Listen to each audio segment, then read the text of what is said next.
వరకు తమ ఇక్కడ నుంచి ఎట్టి పరిస్థితుల్లో కదలబోమంటూ కూడా వారు తేల్చి చెప్తున్నటువంటి సిచ్యువేషన్ అయితే మనకు కనిపిస్తుంది చెప్పొచ్చు. చెప్పండి, ప్రధానంగా ఈ మెరుపు ధరణ ఈ ఆందోళన ద్వారా మీరు ఏం చెప్పదలుచుకున్నారు ఏంటి? మేము ఇప్పటికి 3 సంవత్సరాల నుంచి కూడా అలైన్మెంట్ మాకు ట్రిపుల్ వద్దని చెప్పినాం. కేంద్ర ప్రభుత్వం గారికి కూడా పోవడం జరిగింది. రాష్ట్ర ప్రభుత్వం మొండి వైఖరి ఉంది. రాష్ట్ర ఎమ్మెల్యేలు మంత్రులు తప్పుతో పట్టిస్తూ ఉన్నారు కనుక మేము కేంద్రానికి పోయినాం. కేంద్రం కాడ కూడా ఇచ్చినాం. భారత్మాల నుంచి గతంలో భారత్మాల నుంచి కూడా ఈ ట్రిపుల్ రీజనల్ రింగ్ రోడ్లు తొలగించడం జరిగింది. ఇప్పుడున్నటువంటి ప్రజాప్రతినిధులు ఎవరైతే ఉన్నారో అప్పుడు ప్రతిపక్షంలో ఉన్నారు వారు ప్రతి ఒక్కరు కూడా తప్పుడు హామీలు ఇచ్చి 12 మాయ మాటలు చెప్పి మోసం చెప్పి ఇప్పుడు ఇచ్చినటువంటి ఇప్పుడు అధికారంలోకి వచ్చిన ముఖం చాటేసినటువంటి పరిస్థితి ఉంది. కనుక మేము ట్రిపుల్ ఆర్కు భూమి అని చెప్పేసి తెగేసి చెప్తున్నాం. ప్రాణం పోయినా సరే భూమి అన్నాం.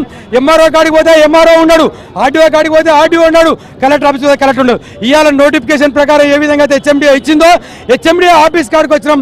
అభ్యంతరాలు తెలపమని చెప్పేసి ప్రభుత్వమే వాళ్ళ అభ్యంతరాలు తెలపమని ఇచ్చారు. అభ్యంతరాలు తెలపడానికి వస్తే ఇంతవరకు అందుబాటులో ఓన్లీ ఇన్వార్డులో మాత్రమే తీసుకుంటున్నారు. ఇక్కడ కమిషనర్ కానీ ఉన్నటువంటి సిబ్బంది కానీ ఎవరు లేరు. ప్రభుత్వం ఇప్పటికే ప్రజాపాలన అంటే ప్రజలను రైతులను చంపి చేసేటువంటి పాలన అని చెప్పి ప్రభుత్వం చెప్తున్నాం. ఆయన ఉన్నప్పుడు 4 లక్షల కోట్లు అప్పు చేసిన అంటున్నారు. ఎవరి కొరకు చేసిరి? ఇప్పుడున్న ఆయన 2 లక్షల కోట్లు అప్పు చేసినట్టు. మరి పేద ప్రజలకు ఏమి ఇచ్చామని అడుగుతా ఉన్నాం. ఎవరు బడాబాబుల కాడ బడాబాబుల కొమ్ములు కాసి చౌటుప్పల్లో 28 కిలోమీటర్లు తీసుకున్నారు. చౌటుప్పల్లో దివీస్ కంపెనీ ఉంది. దివీస్ కంపెనీకి ఎన్ని కోట్ల రూపాయలకు అమ్ముడు వేయరని చెప్తున్నాం. ఎమ్మెల్యే కానీ మంత్రి కానీ ముఖ్యమంత్రి కానీ అమ్ముడు వేయరని చెప్తా ఉన్నాం. నేను కూడా మళ్ళీ చెప్తున్నాం, గతంలో కూడా చెప్పినాం. 3 ఎంతమంది ఈరోజు నిరసన కార్యక్రమం? 1000 మంది వచ్చారు. యాదాద్రి జిల్లా ఒలిగొండ మండలం బోని హెచ్ఎండి మన ఓఆర్ఆర్కి 40 కిలోమీటర్ దూరం ఉండాలి. అక్కడ అన్ని ఏరియాలో వేసారు. ఇప్పుడు ప్రస్తుతం 28 కిలోమీటర్లు వేసారు మా దగ్గర.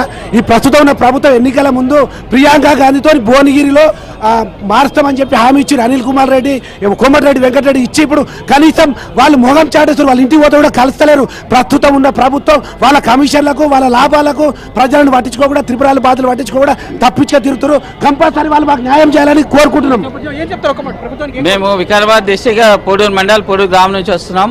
మా గ్రామంలో నుంచి పూరా చిన్న సన్నగా రైతులు ఉన్నారు. అందరికి అర్ధ ఎకరా పొలాలు ఉన్నాయి. 3 పంటలు వండే పొలాలు. ఇప్పుడు అంతా చూస్తే వరి పొలాలు ఉన్నాయి.